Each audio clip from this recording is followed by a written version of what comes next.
കർത്താവിൽ പ്രിയരെ, റോമാലേഖനം 8-ാം അധ്യായം ആസ്പദമാക്കി അതിന്റെ 31 മുതലുള്ള വാക്യങ്ങളിൽ നിന്ന് ഉത്തരമില്ലാത്ത 5 ചോദ്യങ്ങൾ എന്നുള്ള പഠന പരമ്പരയിൽ നാം ഒരു വിഷയം പഠിച്ചുകൊണ്ടിരിക്കുകയാണ്. ഈ പഠന പരമ്പരയിൽ 3 ചോദ്യങ്ങൾ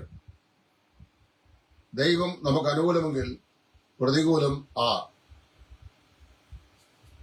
ദൈവം നീതീകരിച്ചവരെ ആർ കുറ്റം ചുമത്തും? സ്വന്തം പുത്രനെ ആദരിയാതെ നമുക്കെല്ലാവർക്കും വേണ്ടി ഏൽപ്പിച്ചെന്നവൻ അവനോടുകൂടെ സകലതും നമുക്ക് നൽകാതിരിക്കുമോ? എന്നിങ്ങനെ 3 ചോദ്യങ്ങൾ കഴിഞ്ഞ ചില ദിവസങ്ങളായി പഠിക്കുവാൻ ദൈവം നമ്മെ സഹായിച്ചു. ഇന്ന് ആ ബന്ധത്തിൽ 4-ാമത്തെ ചോദ്യമാണ് ഇവിടെ നമ്മൾ പഠിക്കാൻ ദൈവം സല്ലാണ്ടിരിക്കുന്നത്. ഈ 4-ാമത്തെ ചോദ്യം ശിക്ഷ വിധിക്കുന്നവൻ ആർ എന്നുള്ളതാണ്. ഞാൻ കഴിഞ്ഞ പാഠങ്ങളിൽ ഓർപ്പിച്ച പോലെ ഈ ചോദ്യങ്ങൾ എല്ലാം ആദ്യ ഭാഗത്ത് വെറും സാധാരണമായ നിലയിലുള്ള ഒരു ചോദ്യമാണ് അപ്പോസ്തലൻ ചോദിക്കുന്നതെങ്കിൽ ആ ചോദ്യങ്ങൾക്കെല്ലാം ഉത്തരം പറയാൻ ധാരാളം ആളുകൾ നമുക്ക് ചുറ്റുപാടുമായി കാണും. ഇവിടെയും പൗലോസ് അപ്പോസ്തലൻ ഇങ്ങനെ ചോദിക്കുന്നു എന്ന് ചിന്തിക്കുക, ശിക്ഷ വിധിക്കുന്നവനാ? അങ്ങനെ വെറുതെ ചോദിച്ചാൽ ആ ചോദ്യത്തിന്റെ മുമ്പാകെ നമ്മെ ശിക്ഷ വിധിക്കുന്ന ധാരാളം ആളുകൾ ഉണ്ടായിരിക്കും. ഏതെല്ലാം ഘടകങ്ങളാണ് നമ്മെ ശിക്ഷ വിധിക്കുന്നത് എന്ന് ഞാൻ ഒന്ന് പരാമർശിക്കാം. ഒന്ന്, ചില സമയത്ത് നമ്മുടെ സ്വന്തം ഹൃദയം നമ്മെ ശിക്ഷ വിധിക്കും. നാം ചെയ്ത തെറ്റുകൾ, നാം പറഞ്ഞ വാക്കുകൾ, നാം ചിന്തിച്ച ചിന്തകൾ, നാം നിരൂപിച്ച നിരൂപണങ്ങൾ, ഇതേക്കുറിച്ചൊക്കെ നമ്മുടെ സ്വന്തം ഹൃദയം നമ്മെ ശിക്ഷ വിധിക്കാറുണ്ട്.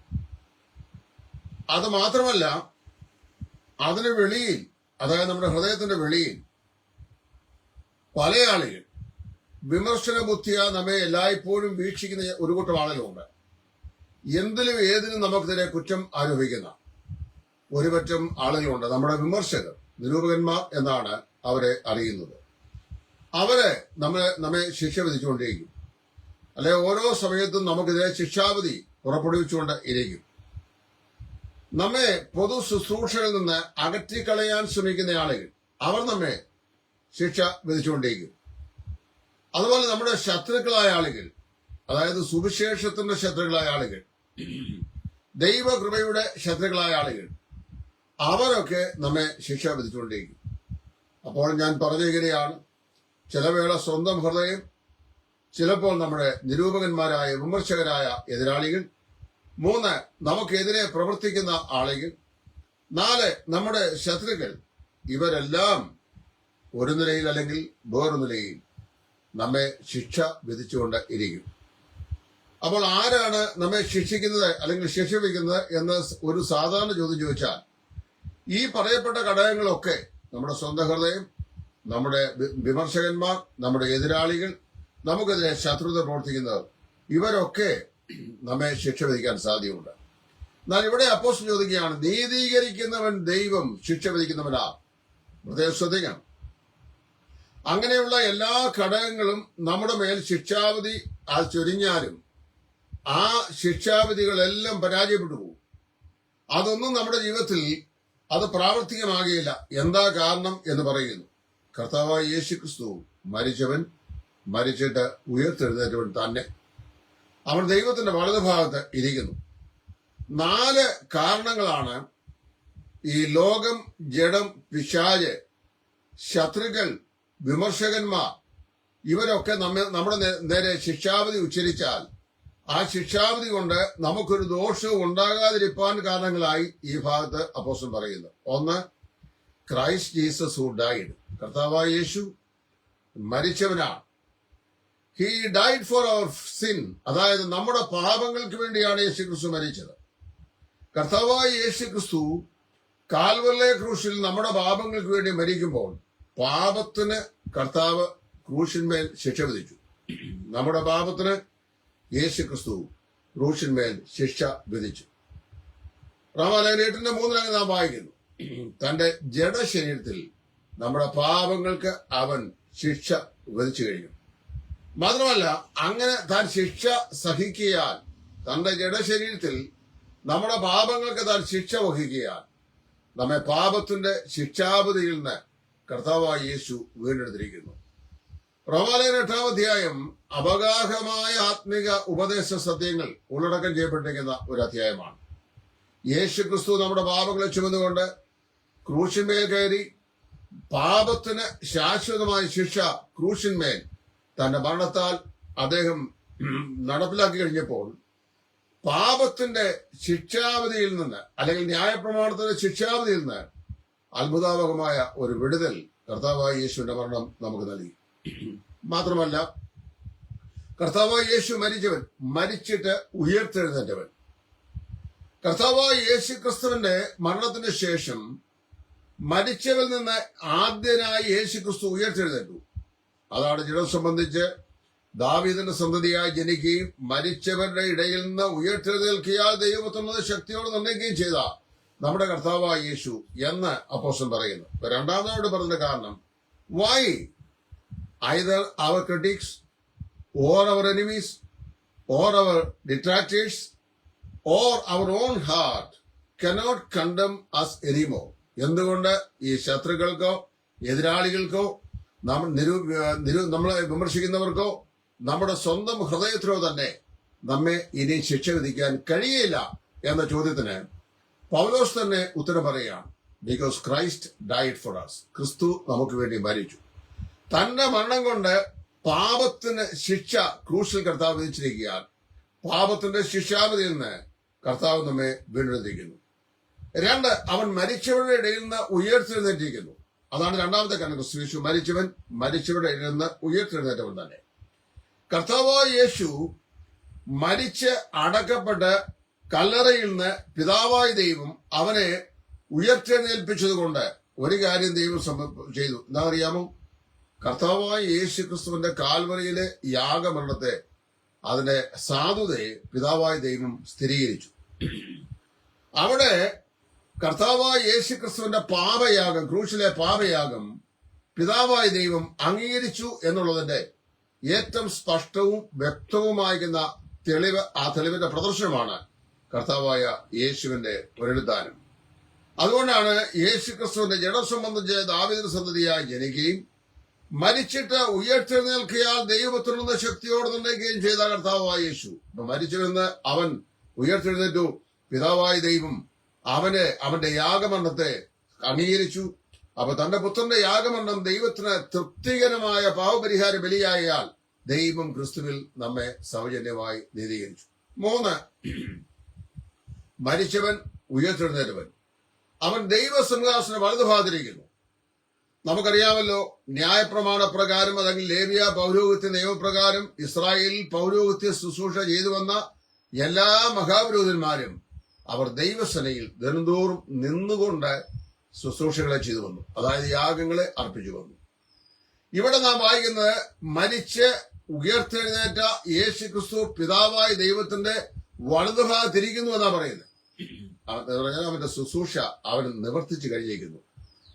God has accomplished the sacrifice for the sin of the world in his Son, the Lord Jesus Christ. കർത്താവായ യേശു ക്രിസ്തുവിൽ മനുഷ്യവർഗത്തിന്റെ പാപത്തിന്റെ പരിഹാരത്തിന് വേണ്ടിയ പാപയാഗം കർത്താവായ യേശു നിവർത്തിച്ചു കഴിഞ്ഞു. It speaks about the finished work of salvation. നമ്മുടെ രക്ഷയുടെ പ്രവൃത്തി ദൈവം പൂർത്തീകരിച്ചിരിക്കുന്നു എന്നുള്ളതിന്റെ വ്യക്തമായ പ്രദർശനമാണ്, പ്രഖ്യാപനമാണ് കർത്താവായ യേശു പിതാവിന്റെ വലതുഭാഗത്ത് ഇരിക്കുന്നു എന്നുള്ള പ്രഖ്യാപനം. കർത്താവ് നമുക്ക് വേണ്ടി മരിച്ചു, അവൻ ഉയർത്തെഴുന്നേറ്റു. ഇപ്പോൾ പിതാവിന്റെ വലതുഭാഗത്ത് അവൻ അവിടെ ഇരിക്കുന്നു. നമ്മുടെ രക്ഷയുടെ ആധികാരികമായ പ്രഖ്യാപനമാണ് the finished work of salvation by the son of God. 4 പറയുകയാണ്, അവൻ മരിക്കുകയും ഉയർത്തെഴുന്നേൽക്കുകയും പിതാവിന്റെ വലതുഭാഗത്ത് ഇരിക്കുകയും ചെയ്യുക മാത്രമല്ല, നമുക്ക് വേണ്ടി പക്ഷപാതം കഴിക്കുകയോട് ചെയ്യുന്നു. നമ്മുടെ കർത്താവായ യേശു പിതാവായ ദൈവത്തിന്റെ സന്നയിൽ he is interceding on our behalf. നമുക്ക് വേണ്ടി അവൻ പക്ഷപാതം ചെയ്യുകയാണ്. കാരണം അറിയാവോ, അവൻ പിതാവായ ദൈവത്തിന്റെ വലതുഭാഗത്ത് നമ്മുടെ രക്ഷയ്ക്ക് വേണ്ടിയുള്ള രക്ഷണ്യ പ്രവൃത്തി പൂർത്തീകരിച്ച് അവിടെ ഇപ്പൊ ഇരിക്കുകയാണ്. അപ്പൊ അതിശ്രേഷ്ഠനായ മഹാപുരോഹിതനായി അവിടെ നമുക്ക് വേണ്ടി പക്ഷപാതം ചെയ്യുന്നു. നമ്മുടെ കർത്താവായ യേശുക്രിസ്തുവിന്റെ പക്ഷപാത ശുശ്രൂഷ അല്ലെങ്കിൽ നമുക്ക് വേണ്ടിയുള്ള മഹാപൗരോഹിത്യ ശുശ്രൂഷ അത് തുടർന്നുകൊണ്ടിരിക്കുകയാണ്. It just still continues. അതങ്ങനെ തന്നെ തുടർന്നുകൊണ്ടിരിക്കുകയാണ്. എവിടെ? നമ്മുടെ തേജസ്കരണം സാധ്യമാകുന്ന നിമിഷം വരെ യേശുക്രിസ്തുവിന്റെ മഹാപൗരോഹിത്യ ശുശ്രൂഷ അല്ലെങ്കിൽ പക്ഷപാത ശുശ്രൂഷ പിതാവായ ദൈവത്തിന്റെ വലതുഭാഗത്തിരുന്നുകൊണ്ട് തുടർന്നുകൊണ്ടിരിക്കിയാൽ ഇവിടെ അപ്പോസ്തലൻ പറയുകയാണ്, ഹൂ ക്യാൻ കണ്ടം യു? ആർക്ക് നിങ്ങളെ ശിക്ഷ വിധിക്കാൻ സാധിക്കും? Nobody can do it. ഞാനിവിടെ ഈ പഠനത്തിന്റെ ഹെഡിങ് കൊടുത്തേക്കുന്ന ഉത്തരവില്ലാത്ത 5 ചോദ്യങ്ങൾ എന്നുള്ളതാണ്. ദൈവം സ്വന്തം പുത്രനെ ആദരിയാതെ നമുക്ക് എല്ലാവർക്കും വേണ്ടി ഏൽപ്പിച്ചതും അവരുടെ സകലം നമുക്ക് നൽകാതിരിക്കുമോ? ദൈവം നീതീകരിച്ചവരെ ആർ കുറ്റം ചുമത്തും? ദൈവം നമുക്ക് അനുകൂലമെങ്കിൽ പ്രതികൂലമാർ. പിന്നെ അടുത്ത് പറയാണ്, നമ്മെ ശിക്ഷ വിധിക്കുന്നവനാ? ഇതിനൊന്നും ഉത്തരം പറയാൻ നമുക്ക് സാധിക്കുകയില്ല, ദൈവത്തിന് മാത്രമേ കഴിയുള്ളൂ. ഈ 4 കാര്യങ്ങളാണ് ഞാനിപ്പോ ഓർപ്പിച്ചത്. പിതാവിന്റെ വലതുഭാഗത്തിരുന്നുകൊണ്ട് യേശുക്രിസ്തു നിരന്തരമായി ചെയ്തു വരുന്ന പക്ഷപാത ശുശ്രൂഷ ഒരു കാര്യം വിളിച്ചു പറയുന്നു, നോബഡി ക്യാൻ കണ്ടം യു എനിമോർ. ഇനി ആർക്കും നിങ്ങളെ ശിക്ഷിക്കാൻ സാധിക്കുന്നില്ല. ഒരു മനുഷ്യനും നിങ്ങളെ ശിക്ഷിക്കാൻ കഴിയുകയില്ല. ഒരു ശക്തിക്കും നിങ്ങളെ ശിക്ഷിക്കാൻ കഴിയുകയില്ല. ലോകത്തിലെ ഒരു ശക്തിക്കും, അതായത് സ്വർഗത്തിലോ ഭൂമിയിലോ അധോലോകത്തിലോ ഉള്ള യാതൊരു ശക്തിക്കും നമ്മെ ഇനിയും ശിക്ഷ വിധിക്കാൻ കഴിയില്ല. കാരണം we have been triumphantly delivered and redeemed from the condemnation of sin. പാപത്തിന്റെ ശിക്ഷാവിധിയിൽ നിന്ന് നാം സമ്പൂർണമായി വിടുവിക്കപ്പെട്ടിരിക്കുന്നു, എന്നേക്കുമായി വിടുവിക്കപ്പെട്ടിരിക്കുന്നു. ഇത് അപ്പോസ്തലൻ ചോദിക്കുക, നീതീകരിക്കുന്നവൻ ദൈവം, ശിക്ഷ വിധിക്കുന്നവൻ ആർ. 4 കാരണങ്ങളാണ് താൻ ചൂണ്ടിക്കാണിച്ചത്.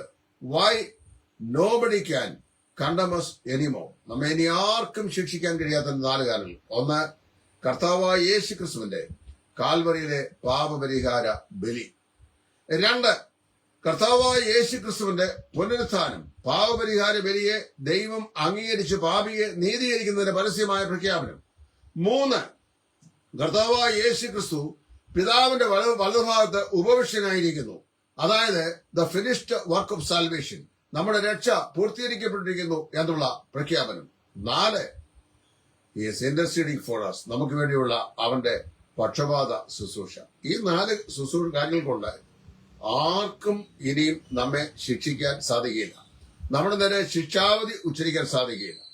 നമ്മളേതെങ്കിലും സഭാപത്തിലൊക്കെ ഇരിക്കുകയോ അവിടെ ഇഷ്ടമില്ലാത്ത ആളുകൾ ആരെങ്കിലും നമ്മളെക്കുറിച്ച് എന്തെങ്കിലുമൊക്കെ ശിക്ഷാവിധികൾ പറയുകയോ അവരെ പ്രഖ്യാപിക്കുകയോ ചെയ്യുമായിരിക്കാം. അത് സാത്താനും നിരന്തരമായി പറയുന്നുണ്ട്. യോശുവയുടെ പുസ്തകം നമ്മൾ വായിക്കുമ്പോൾ, യോശുവയുടെ പുസ്തകം 3-ാം അധ്യായത്തിൽ വായിക്കുന്നു, ഒരു ദിവസം മഹാപുരോഹിതനായ യോശുവ യഹോവയുടെ സന്നിധിയിൽ പുരോഹിത ശുശ്രൂഷയ്ക്കായി നിന്നു. അപ്പോൾ സാത്താനും അവിടെ നിന്നു. പുരോഹിത ശുശ്രൂഷ ചെയ്യുന്ന സെഖര്യാവിനെ ദൈവം നോക്കി. അവൻ ജനത്തിനു വേണ്ടി പക്ഷപാതം ചെയ്യുകയായിരുന്നു. അപ്പോൾ സാത്താൻ അവന്റെ വസ്ത്രത്തെ നോക്കി പറഞ്ഞു, ദൈവമേ, അവന്റെ വസ്ത്രത്തിന്മേൽ കരിയുണ്ട്, ചെളിയുണ്ട്. അപ്പൊ ദൈവം അവൻ സാത്താനെ ശാസിച്ചു, സാത്താനെ, അവൻ തീയിൽ നിന്ന് വലിച്ചെടുക്കപ്പെട്ട ഒരു കൊള്ളിയാകുന്നു. എരിയുന്ന തീയിൽ തീക്കൊള്ളി കനൽ കണക്ക് അത് പ്രകാശിക്കും. തീ കെട്ടുപോയാൽ അത് കരിക്കട്ടയായിരിക്കും. ആ കരിക്കട്ടയെ തൊട്ട് കഴിഞ്ഞാൽ കരി നമ്മുടെ ശരീരത്തിൽ സ്പർശിക്കും. തീക്കൽമേ തൊടാൻ തൊടാൻ പറ്റുകയില്ല. പറയാണ്, അവനെ തീയിൽ നിന്ന് വലിച്ചെടുക്കപ്പെട്ട ഒരു കൊള്ളിയാകും എന്ന് പറഞ്ഞാൽ, ഞാൻ എന്റെ പുത്രനായ യേശുക്രിസ്തുവിന്റെ ക്രൂശിലെ യാഗമരണം നിമിത്തമായി ക്രൂശിൽ ചൊരിഞ്ഞ രക്തത്താൽ കഴുകി വിശുദ്ധീകരിച്ച ഒരു ദൈവമതിലാകുന്നു. അവന്റെ ഭാഗത്ത് ഏതെങ്കിലും കളങ്കമോ ചാരമോ അല്ലെങ്കിൽ കരിയോ മറ്റോ ഉള്ളതായി നിനക്ക് കണ്ടാൽ ഞാൻ അവനെ ശുദ്ധീകരിച്ചുകൊള്ളാം. എന്താ പറയുന്നത്? ഞാൻ അവനെ ശുദ്ധീകരിച്ചുകൊള്ളാം. അല്ലാതെ നാട്ടുകാരെല്ലാവരും കൂടി ശുദ്ധീകരിക്കുകയല്ല, സഭക്കാരെല്ലാവരും കൂടി ശുദ്ധീകരിക്കുകയല്ല, ഇഷ്ടാനിഷ്ടങ്ങൾക്കനുസരിച്ച് ശുദ്ധീകരണം നടത്തുകയോ പിന്നെ അശുദ്ധനായി പ്രഖ്യാപിക്കുകയോ അല്ല. കർത്താവ് പറഞ്ഞു, അവൻ തീയിൽ നിന്ന് വലിച്ചെടുക്കപ്പെട്ട ഒരു കൊള്ളിയാകും. ദൈവപുത്രനായ യേശുക്രിസ്തുവിന്റെ മരണം, അടക്കം, പുനരുദ്ധാനം പിതാവായ ദൈവത്തിന്റെ വലതുഭാഗെയുള്ള അവന്റെ ഇപ്പോഴത്തെ ഉപവിഷ്ടാനം, നമുക്ക് വേണ്ടിയുള്ള അവന്റെ പക്ഷപാതം, ഇത് സമ്പൂർണമായി നമ്മെ ഇനി ആർക്കും ശിക്ഷ വിധിക്കാൻ കഴിയുകയില്ല എന്നുള്ളതിന്റെ പരസ്യമായ പ്രഖ്യാപനമാണ്. അതാ ചോദിച്ചത്, നീതിയിരിക്കുന്നവൻ ദൈവം, ശിക്ഷ വിധിക്കുന്നവൻ ആ. അതുകൊണ്ട് നമുക്ക് എന്ത് ചെയ്യാം? ആത്മവിശ്വാസത്തോടെ സർവപ്രപഞ്ചത്തോടും ഭൂമിയിലെ സകല നിവാസികളോടും മനുഷ്യവർഗത്തോടും സാത്താന്യ ലോകത്തോടും ഉച്ചത്തിൽ ചോദിക്കാം, എന്നെ ശിക്ഷ വിധിക്കുന്ന ശക്തി ആര്? എന്നെ ശിക്ഷ വിധിക്കുന്ന ശക്തി ആര്? ഈ പഠനം നിങ്ങൾക്ക് ഉപകാരമായി ഭവിക്കും ഇത് ഞാൻ പൂർണ്ണമായി വിശ്വസിക്കുന്നു. കഴിഞ്ഞ ദിവസം ഒരാള് വളരെ തമാശയായിട്ടായിരിക്കാം ഒരുപക്ഷെ ഒരു കാര്യം എന്നോട് പറഞ്ഞു, സംസാരിച്ചു. സഹോദരൻ ഇങ്ങനെ കുറച്ചല്ല വീഡിയോ ഒക്കെ ഇങ്ങനെ ചെയ്യുന്നു എന്നുള്ളതല്ലേ ഉള്ളൂ. അപ്പൊ അദ്ദേഹത്തിന്റെ പുച്ഛം പോയത്. ഇതിനു മുമ്പ് പലരും അങ്ങനെ ചെയ്തിട്ടുള്ളതാണ്. ഞാൻ അദ്ദേഹത്തിന് പറഞ്ഞു, കാര്യം ചെയ്യും, ഞാൻ ഇങ്ങനെയൊക്കെ ചെയ്യുന്നേ ഉള്ളൂ, അങ്ങ് ഈ ഞാൻ ചെയ്ത പോലെ ശുശ്രൂഷ ചെയ്തുകൂടെ ഇത് ഞാൻ ചോദിച്ചു. ഞാൻ ചെയ്ത പോലെ നിങ്ങൾക്ക് ചെയ്തുകൂടെ? നിങ്ങൾക്ക് സ്വാതന്ത്ര്യമുണ്ടല്ലോ, കാര്യം പ്ലാറ്റ്ഫോം ഫ്രീ ആയി തന്നിരിക്കല്ലേ, ഒന്നും വേണ്ടിയില്ല. ഇവരൊക്കെ ചിന്തിക്കുന്നത് ഒരു സ്റ്റഡി ഈ പ്ലാറ്റ്ഫോമിൽ അവതരിപ്പിക്കുമ്പോൾ വെറുതെ ഇങ്ങോട്ട് വന്നു എന്തെങ്കിലുമൊക്കെ പറഞ്ഞു, അങ്ങനെയാണോ? കേൾക്കുന്ന ആളുകൾക്ക് ആ വേദഭാഗം എന്താണ്, അതിന്റെ അർത്ഥം എന്താണ്, അത് ഏത് നിലയിലാണ് മനസ്സിലാക്കേണ്ടത് എന്നത് മണിക്കൂറുകൾ ഒരു ടെക്സ്റ്റ് ഭാഗം സമയവും ബൗദ്ധികതയും സമർപ്പണവും എല്ലാം ചെലവഴിച്ച് നന്നായി സ്റ്റഡി ചെയ്തിട്ടാണ് ഒരു വിഷയം അവതരിപ്പിക്കുന്നത്. ഏത് മനുഷ്യന്റെയും സമയത്തിന് വിലയുണ്ട്. പക്ഷെ എന്റെ സമയത്തിന് വില നിങ്ങൾ കൽപ്പിക്കുന്നില്ലായിരിക്കാം, കാരണം ഞാൻ ഉപദേശിയല്ലേ. ഏത് മനുഷ്യന്റെയും സമയത്തിന്, നമ്മുടെ വീട്ടിൽ കൂലിപ്പണിക്ക് വരുന്നവൻ 1 മണിക്കൂർ പണിതാൽ 250 രൂപ കിട്ടും, അല്ലെങ്കിൽ 200 രൂപ കിട്ടും. മാർക്ക് സുക്കർബർഗിന്റെ പ്ലാറ്റ്ഫോമിൽ ഇരുന്ന് വചനം പഠിപ്പിക്കുന്നവന് 10 നയ പൈസ കിട്ടുകയില്ല, കാര്യം ഇത് ഫ്രീ ആയി ചെയ്യുന്നത് സൂക്ഷിയാണ്.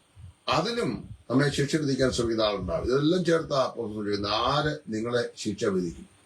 ബന്നാഗൽ സാഹിബ് പറയുക, ആരെന്നെ കുറ്റം ചുമത്തും, ആർ എന്നെ ശിക്ഷയ്ക്ക് ഏൽപ്പിക്കും. ഞാൻ ദൈവനീതി ആകുവാൻ യാഗമായി തീർന്ന എൻ രക്ഷകൻ, എൻ യേശുവൻ ഇമ്മാനുവേൽ, ഞാൻ നിൽക്കുന്നത് ഈ പാറമേൽ, ഞാൻ നിൽക്കുന്നത് ഈ പാറമേൽ.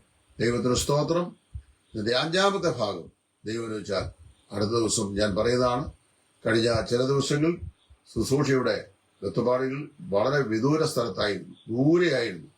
അവിടെ നിന്ന് എനിക്ക് ലൈവ് ചെയ്യാനുള്ള സമയവും സാവകാശവും കിട്ടിയില്ല. അതുകൊണ്ട് 5-6 ദിവസത്തെ ഇടവേള വന്നു. സദയം ക്ഷമിക്കുക.